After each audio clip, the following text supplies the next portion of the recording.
Okay, so I'm coming back with my part three of the story behind the children of Israel in the wilderness. This video keep cutting off, so I'm gonna try to go fast so I don't make it too long. But I left off in part two with God calling Moses up to the mountaintop with him to give him 3 tables of stone for law and commandments that he wrote so that Moses could teach the children of Israel.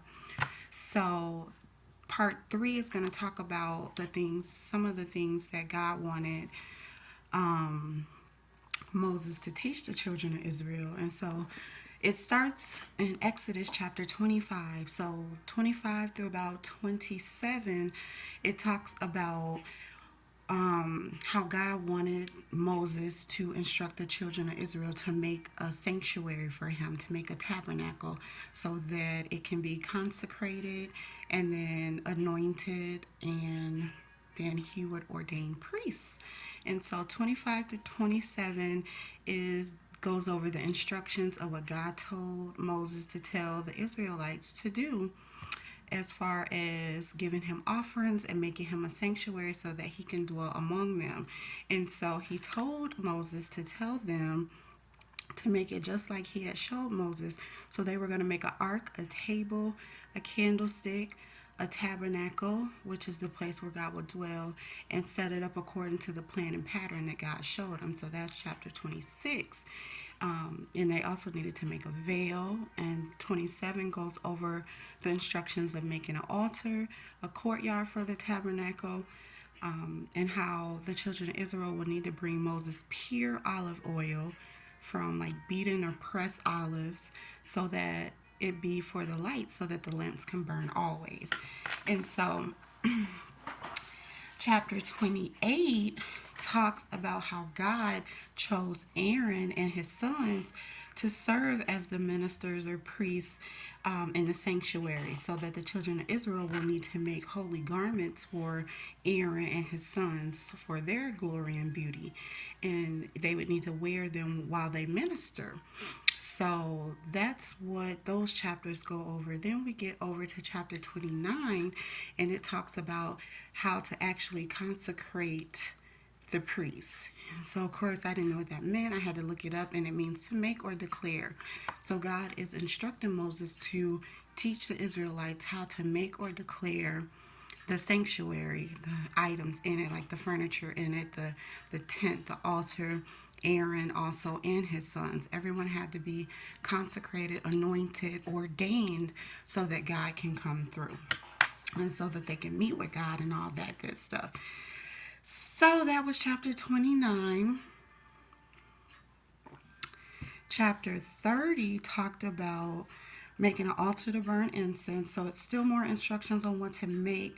And then God explained to Moses to explain to the children of Israel how they would offer God money, anyone that's 20 years of age or older, so that they could make atonement for, oh, I thought it cut off again. I was about to say, oh my goodness, make atonement for their souls. So basically, paying God an offering of money for their souls. So, and then they were going to take the atonement money for the service of the tabernacle of the congregation. So every man gives a ransom for his soul unto God, that there be no plague among them.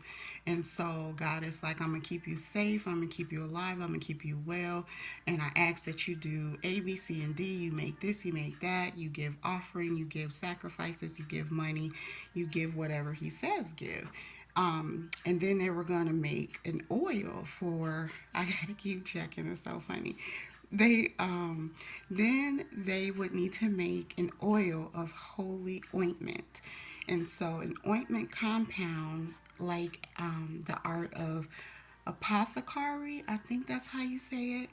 And so basically, apothecary is a mixture of perfumes back in Bible times, and now we see it as like meds or typically natural herbs and oils, things like that. I started on it, but I haven't really went all the way through with it. But it's just like mixing herbs, you know, plants, flowers, oils, and all that for our benefit.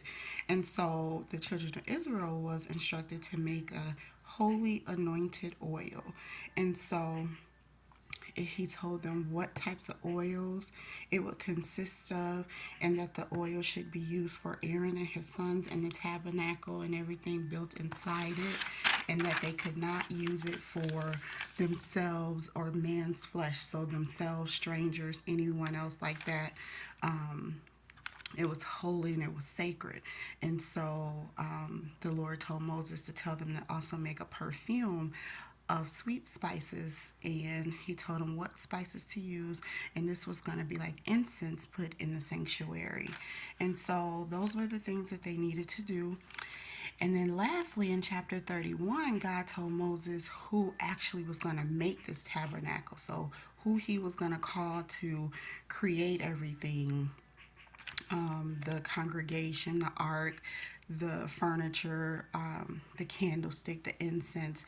There were specific people that were going to do these jobs. So that's what 31 talked about. And then God also added to keep the Sabbath day holy. So, you work 6 days, on the seventh you rest, just as God did, that it's a sign between God and his children.